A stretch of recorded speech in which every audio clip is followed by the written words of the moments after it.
سی pack ختم نہیں ہوا لیکن اب گرم جوشی نہیں رہی۔ سی پیک کے بارے میں ایک حکومتی ترجمان نے نام ظاہر نہ کرنے کی شرط پر بتایا کہ 2018 میں آنے والی پاکستان تحریک انصاف کی حکومت سی پیک اور اس سے منسلک منصوبوں کو تشویش سے دیکھتی تھی۔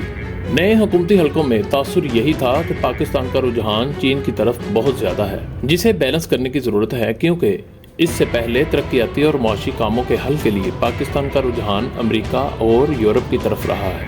اس دوران چین نے بھی انتظار کرو اور دیکھو کی پالیسی اپناتے ہوئے پاکستان تحریک انصاف کی حکومت کو وقت دیا تاکہ وہ اپنی ترجیحات کا خاکہ تیار کر لے۔ چین کی طرف پاکستان کے اس جھکاؤ کو بیلنس کرنے کے لیے سعودی ولی عہد محمد بن سلمان کو اس وقت کے وزیر اعظم عمران خان نے دعوت دے کر پاکستان بلایا۔ تاہم حکومتی ترجمان کے مطابق پاکستان کو جلد احساس ہو گیا کہ چین ترقیاتی منصوبوں کے لیے سیاسی شرط نہیں رکھتا، یعنی انسانی حقوق کی پامالی کو روکنے، ملک میں مختلف مذہبی اقلیتوں کے حقوق کی بات نہیں کرتا۔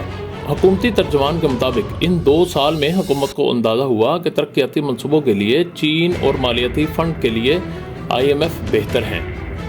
سی پیک منصوبوں میں رکاوٹ یا سست رفتاری کی ایک اور وجہ چینی کمپنیوں کا مطالبہ بھی تھا۔ حکومتی ترجمان نے بتایا کہ اس سے پہلے چینی کمپنیاں کہیں سے بھی انشورنس لینے پر اعتراض نہیں کرتی تھیں۔ اب چین کے کمرشل بینکوں کی طرف سے مطالبہ ہے کہ لین دین میں انشورنس بھی چین کے بینکوں سے لینی پڑے گی، جس سے نتیجتاً پاکستان پر دباؤ بڑھے گا۔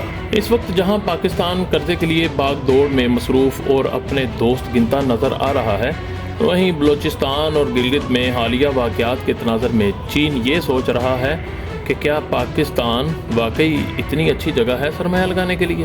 اب گرم جوشی نہیں رہی، اب دونوں ممالک کی رفتار محتاط ہو چکی ہے۔